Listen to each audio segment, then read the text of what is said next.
Halo guys, kembali lagi bersama aku Lutfira Mamalida. Pada video kali ini, aku akan membahas mengenai IP address dan subnetting.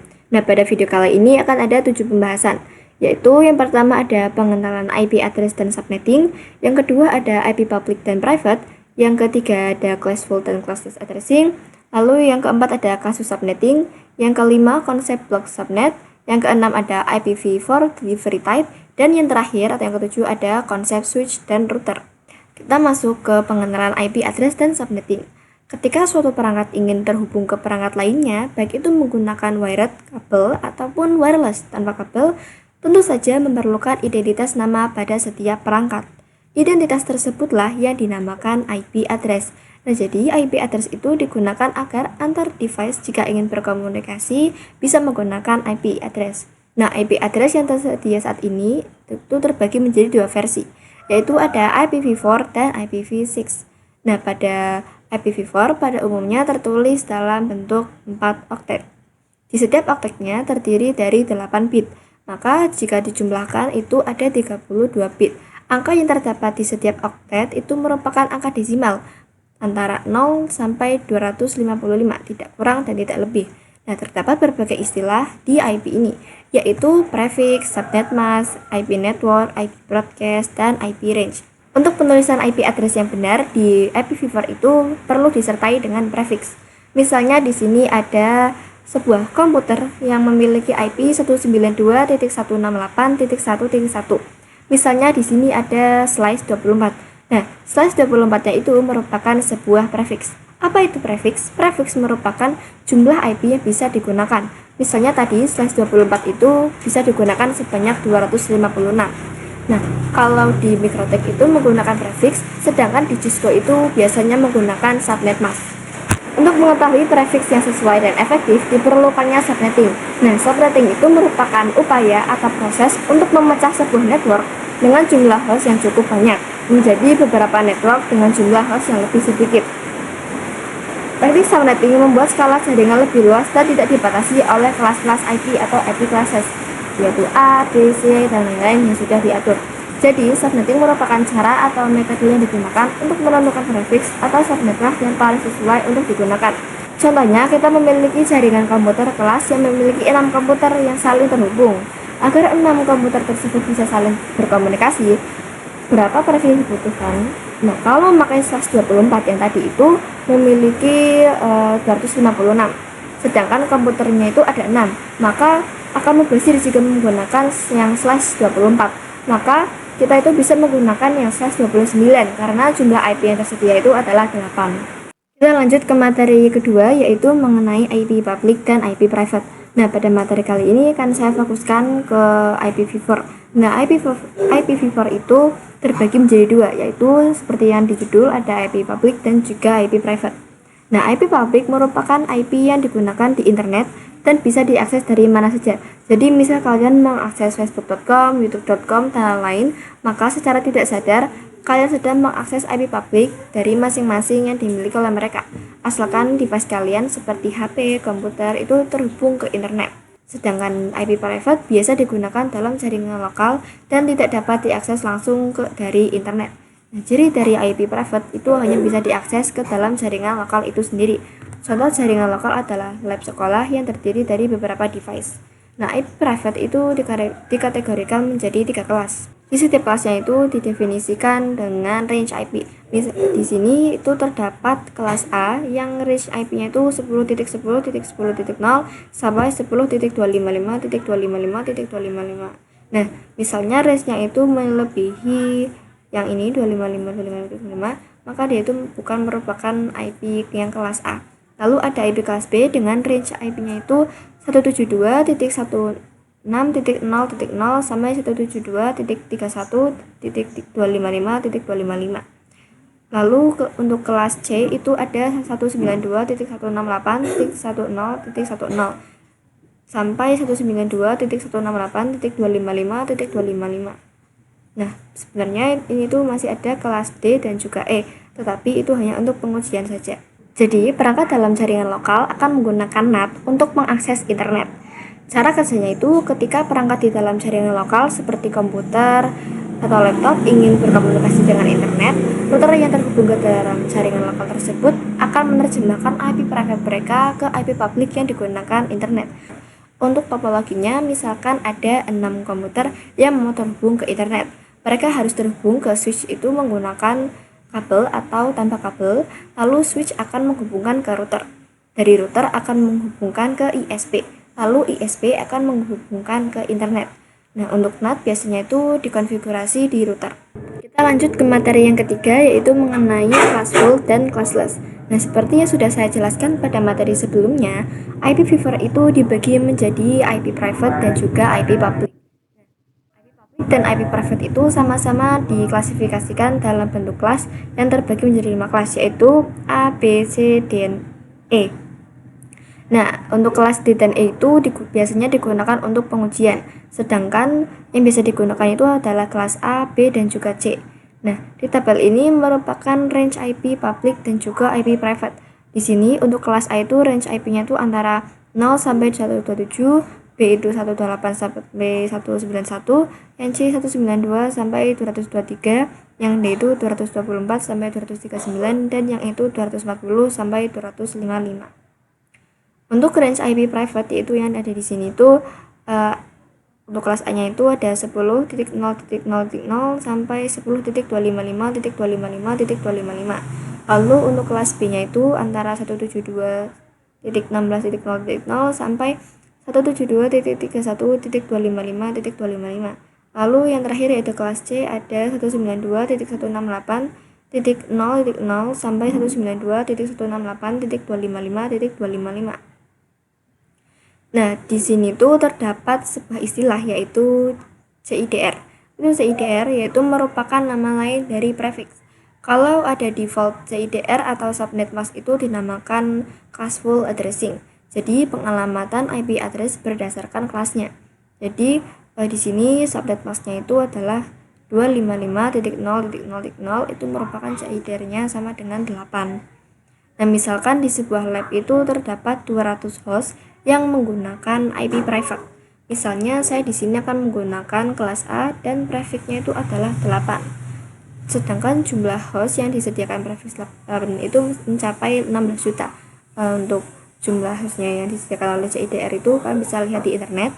Nah, maka prefix yang digunakan itu terlalu besar karena mencapai 16 juta, sedangkan hostnya itu hanya 200. Maka prefix yang cocok itu adalah yang /24 karena /24 itu mencakup 256 host. Inilah yang dinamakan dengan classless. Jadi pengalamatan IP tidak berdasarkan dengan kelas. Kita lanjut ke materi mengenai kasus subnetting. Nah, untuk melakukan proses subnetting itu perlu beberapa proses. Yang pertama itu prefix yang sesuai, yaitu menentukan jumlah IP yang digunakan. Lalu ada subnet mask, yaitu sama seperti prefix menentukan jumlah IP yang digunakan. Lalu ada IP network. IP network merupakan tanda alamat pada suatu jaringan LAN. Lalu ada IP broadcast. Nah, IP broadcast itu merupakan alamat IP yang digunakan untuk melakukan pengiriman informasi ke semua host yang ada pada jaringan LAN tersebut. Lalu ada range IP, yaitu IP yang bisa digunakan. Untuk implementasinya itu akan ada 3 contoh kasus subnetting. Nah, yang pertama itu merupakan sebuah jaringan LAN yang memiliki 12 PC di dalamnya. Nah, di sini saya akan coba menggunakan kelas yang B. Nah, di sini saya akan mencari prefixnya terlebih dahulu. Untuk mencari prefix itu bisa menggunakan 2 pangkat berapa. Nah, di sini tuh PC-nya kan 12. Untuk menentukan pangkatnya berapa itu adalah yang 2 pangkat berapa hasilnya itu mendekati 12 tapi tidak kurang dari 12. Boleh lebih tapi tidak boleh kurang. Yaitu adalah 2 pangkat 4 yang jumlahnya itu adalah 16. Lalu 32 yaitu merupakan jumlah oktetnya dari IPv4 dikurangi dengan 4. 4 itu merupakan ini pangkatnya. Jadi 32 dikurangi 4 itu adalah 28. Lalu ketemu prefixnya itu adalah /28. Lalu untuk menentukan total IP-nya itu adalah 2 pangkat 32 dikurangi 28. Jadi 32 dikurangi 28 itu kan 4. Maka total IP-nya itu adalah 2 pangkat 4 yaitu 16. Lalu untuk menentukan subnet mask itu ditentukan dengan cara 256 dikurangi dengan total pangkat IP-nya. Di sini total pangkat IP-nya itu adalah 16. Nah, kenapa menggunakan 256? Karena jika dijumlahkan semua IP itu adalah 256. Lalu di sini hasilnya itu adalah 244. Maka subnet mask yang digunakan itu adalah 255.255.255.240. Lalu kita menentukan IP network dan juga IP broadcast-nya. Jadi IP network itu merupakan IP yang paling awal atau yang pertama, lalu IP broadcast itu adalah IP yang paling belakang atau yang terakhir. Jadi untuk IP networknya itu ada di blok subnet yang pertama itu harus 0, lalu ditambah dengan total IP yaitu 16, jadi itu 16, lalu 16 ditambah 16 lagi itu 32 dan seterusnya. Lalu untuk menentukan IP broadcast juga hampir sama, tetapi ini blok subnetnya itu 16 dikurangi 1 itu adalah 15. Lalu di sini 32 dikurangi 1 itu adalah 31. Dan seterusnya. Lalu kita akan menentukan range IP. Untuk range IP-nya itu menggunakan blok subnet yang pertama, yaitu di sini 172.16.10.0 di sini. Lalu ada 172.16.10.15 yang dari broadcast. Nah, tetapi IP network dan juga broadcast-nya itu tidak bisa gunakan. Kita hanya bisa menggunakan yang 172.16.10.1 sampai 172.16.10.14. Kita masuk ke contoh kasus yang kedua di subnetting. Nah, di sini saya akan menggunakan kelas yang A dan untuk jumlah bit-nya itu adalah 60. Nah, di sini berarti kita harus mencari dua pangkat berapa yang lebih dari 60 tapi tidak kurang dari 60, yaitu adalah 2 pangkat 6 yaitu 64. Nah, lalu 32 dikurangi pangkatnya yaitu 6 sama dengan 26, yaitu prefiksnya adalah slice 26. Lalu untuk total IP-nya itu adalah 2 pangkat 32 dikurangi 26, itu sama dengan 2 pangkat 6 sama dengan 64. Untuk subnet masknya kita itu mengurangi yang total IP-nya itu. Jadi 256 dikurangi 64 sama dengan 192. Jadi subnet masknya itu adalah 255.255.255.192. Lalu menentukan IP network. Nah, untuk blok pertamanya itu adalah pastinya 0, dan untuk blok subnet yang kedua itu diambil dari total IP. Jadi 0 ditambah 64 itu sama dengan 64, 64 ditambah 64 sama dengan 128, lalu ditambah 64 lagi sama dengan 192 dan seterusnya. Untuk IP broadcast itu 64-nya dikurangi 1, jadi 63, lalu ini 127 dan 191 lalu seterusnya. Untuk range IP-nya itu 10.1.1 64 dari IP network, lalu 10 sampai 10.1.1.127 dari broadcast. Nah, tetapi IP ini tidak bisa digunakan, maka kita menggunakan yang ini, yaitu 10.1.1.65, ini kurang tanda, ini 10.1.1.126. Lanjut ke kasus 3, yaitu jumlah bit-nya adalah 100, dan di sini saya akan menggunakan kelas yang C yang ini. Untuk prefiksnya itu adalah 2 pangkat 7, karena 2 pangkat 7 itu hasilnya 128, yang lebih dari 100 tetapi tidak kurang dari 100. Lalu 32 dikurangi 7 dari pangkat yaitu 25, maka prefiks yang didapatkan itu adalah slice 25. Lalu untuk total IP itu adalah 2 pangkat 32 dikurangi 25, itu hasil prefiks, sama dengan 2 pangkat 7, yaitu 128. Lalu untuk subnet masknya 256 dikurangi total IP-nya yaitu 128 sama dengan 128. Maka ditemukan subnet masknya itu adalah 255.255.255.128. Untuk IP networknya itu pasti diawali dengan 0. Lalu di blok subnet yang kedua ada 128, lalu 256, dan 256 itu adalah yang terakhir. Lalu untuk IP broadcast-nya itu 128 dikurangi 1 yaitu 127, lalu ini adalah 255. Untuk range IP-nya langsung saja, range IP yang digunakan itu adalah 192.168.1.1, lalu 192.168.1.126. Kemudian kita akan membahas mengenai konsep blok subnet. Nah, blok subnet itu diibaratkan seperti ruangan. Misalnya ada sebuah gedung yang memiliki 3 lantai. Nah, per lantainya itu memiliki blok subnetnya masing-masing. Misalnya pada lantai pertama memiliki blok subnetnya itu 0. Lalu pada lantai kedua memiliki blok subnetnya 32. Lalu pada layanan ketiga memiliki blok subnetnya 64. Nah, antar blok subnet itu tidak bisa saling berkomunikasi. Misalkan ada PC 1 dengan IP itu 10.10.10.2 dan ada PC 2 yang memiliki IP 10.10.10.15. Maka PC tersebut bisa saling berkomunikasi karena berada dalam satu blok subnet yang sama, yaitu 0. Nah, sedangkan jika PC 2-nya itu kita ubah IP-nya menjadi 10.10.10.61, maka antara PC 1 dengan PC 2 tidak akan bisa saling berkomunikasi karena berbeda blok subnet. Pada PC pertama itu blok subnetnya adalah 0, sedangkan PC kedua itu blok subnetnya itu adalah 32. Jadi mereka itu tidak bisa saling berkomunikasi. Kemudian kita masuk ke materi IPv4 Delivery Type. Nah, jadi IPv4 Delivery Type itu didefinisikan sebagai mekanisme dalam pengiriman data. Nah, di sini terbagi menjadi 3 bagian, itu ada unicast, multicast, dan juga broadcast. Nah, untuk unicast itu adalah one-to-one communication, atau proses pengiriman data tepat diterima oleh satu host. Nah, jadi pengiriman datanya itu hanya diterima oleh satu komputer, misalnya seperti itu. Seperti komunikasi yang dilakukan IP address A, B, dan juga C.